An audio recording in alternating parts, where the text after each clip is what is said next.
अस्सलाम वालेकुम friends, defence updates में नाइजीरिया के JF-17 थंडर से पहले एयर स्ट्राइक की खबर पर बात करेंगे। तुर्की के अनमैन्ड हेलीकॉप्टर अकिंजी ड्रोन में कई ममालिक की दिलचस्पी, इसराइली कंपनी की आर्मर व्हीकल, ताइवान, रशिया और यूरोप समेत दीगर बैन अवी दिफाई खबरें भी इस वीडियो में शामिल होंगी। So let's start.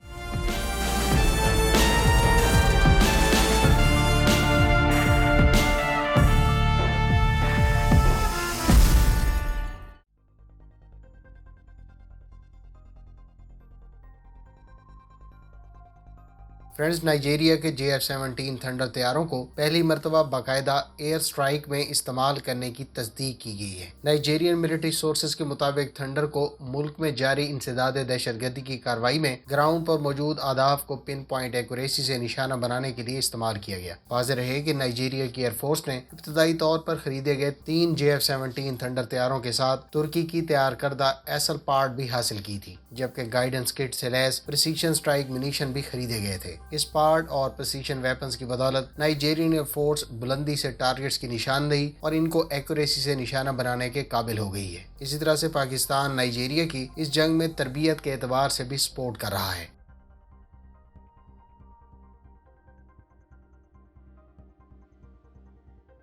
व्यूअर्स, एक तुर्क कंपनी ने एक मकामी नुमाइश में अपने एल्पिन अनमैन्ड हेलीकॉप्टर का अपग्रेडेड वर्जन डिस्प्ले किया है। इस अनमैन्ड हेलीकॉप्टर में 24,000 फुट की बुलंदी पर परवाज करने और 160 किलोग्राम पेलोड कैरी करने की सलाहियत मौजूद है। इस हेलीकॉप्टर की रेंज 800 किलोमीटर से जायद बताई गई है। तुर्की के इस अनमैन्ड हेलीकॉप्टर की ज्यादा से ज्यादा स्पीड 209 किलोमीटर पर आवर और इंड्योरेंस 7 आवर्स है। इसको वीडियो सर्वेलेंस एंड मॉनिटरिंग के अलावा कार्गो ट्रांसपोर्टेशन एंड डिलीवरी के लिए इस्तेमाल में लाया जा सकता है।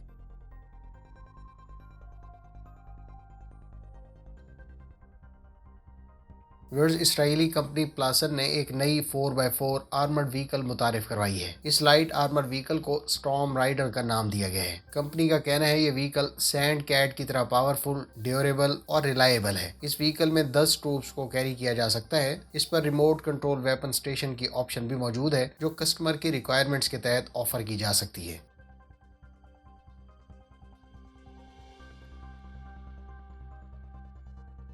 फ्रेंड्स, रूस की रोस्टेक कारपोरेशन के सरबराह ने कहा है कि मुत्तहिदा अरब अमारात ने दुबई एयर शो के मौके पर इसके हाल ही में मुतारिफ करवाए गए लाइट टेक्टिकल 5th जनरेशन तैयारे चेकमेट में गैर मामूली दिलचस्पी का इजहार किया है। उन्होंने कहा कि UAE इस बारे में मजीद बगौर जायजा लेने का ख्वाह है। रशियन ऑफिशियल ने कहा है कि इस तैयारे में और भी बहुत से ममालिक ने दिलचस्पी दिखाई है, जिस पर मजीद मीटिंग्स प्लान की जाएंगी। फ्रेंड्स, अगर आप रूस के चेकमेट फाइटर जेट की सलाहियतों, मुमकिन टाइमलाइन और दीगर अहम पहलुओं से मुतालिक तफसीलात जानना चाहते हैं तो डिटेल वीडियो का लिंक डिस्क्रिप्शन में मौजूद है।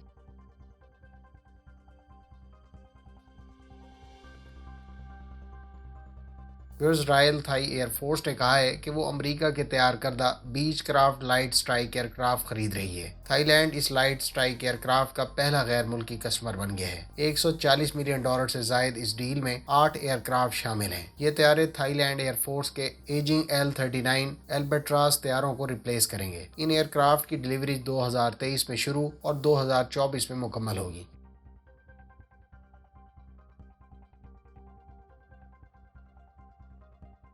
फ्रेंड्स, मगरबी अफ्रीकन कंट्री नाइजर ने कहा है कि वो अपनी आर्म फोर्सेस को तुर्की की मदद से जदीद हथियारों से लैस करेगा। इस मकसद के लिए नाइजर तुर्की से armoured vehicles, Hurkus trainer plus light attack craft और TB2 ड्रोन हासिल करेगा। याद रहे कि नाइजर मुस्लिम अक्सरियती मुल्क को हमसाया मुल्क माली की तरफ से शरपसंदों के हमले का खतरा रहता है। चंद हफ्ते पहले इसी किस्म के एक हमले में 60 से जायद अफराद जाँ बहक हो गए थे।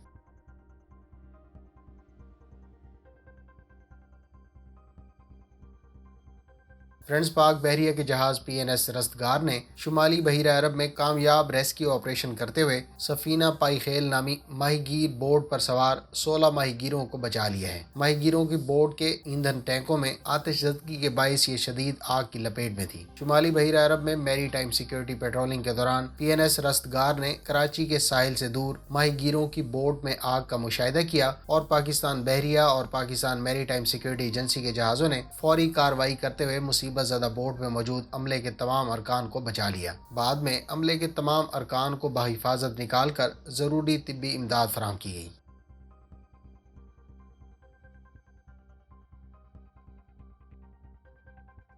व्यूअर्स, ताइवान की नेवी ने ऐलान किया है कि वो अमेरिका से 12 MH-60R सिकोर्स्की हेलीकॉप्टर खरीदेगी। MH-60R दरअसल ब्लैक हॉक का नेवल वर्जन है और इसको एंटी सबमरीन रोल में इस्तेमाल किया जाता है। इस पर 3 टॉर्पीडोज के अलावा एक 7.6 मिलीमीटर की गन के लिए पिंटल माउंटेड वेपन स्टेशन मौजूद है।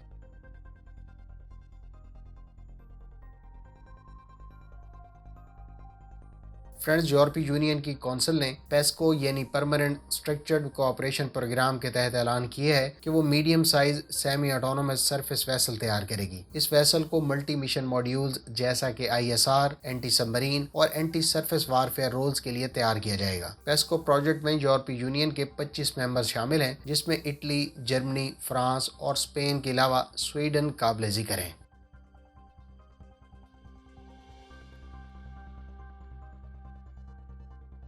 फ्रेंड्स, तुर्क कंपनी बेकर के जनरल मैनेजर का कहना है कि अकिंजी ड्रोन में इस वक्त बहुत से ममालिक ने दिलचस्पी का इजहार किया है, लेकिन उन्होंने कहा कि अभी मैं इन ममालिक के नाम और मुतलका मुआहिदों की तफसीलात जारी नहीं कर सकता, लेकिन इसके नताइज बहुत जल्द सामने आ जाएंगे। उनका मजीद कहना था कि हमारी यूक्रेनियन अथॉरिटीज के साथ गुज़श्ता मीटिंग्स में अकिंजी ड्रोन से मुतालिक कई मरतबा बातचीत हो चुकी है। एक और सवाल के जवाब में उनका कहना था कि बेकर यूक्रेन में TB2 ड्रोन से मुतालिक ट्रेनिंग और मेंटेनेंस से मुतालिक फैसिलिटी जल्द एस्टेब्लिश करेगा। इस बारे में MOU पहले ही तय पा चुका है। तुर्क कंपनी यूक्रेन में ड्रोन से मुतालिक R&D और प्रोडक्शन फैसिलिटी भी कायम करने का मंसूबा रखती है।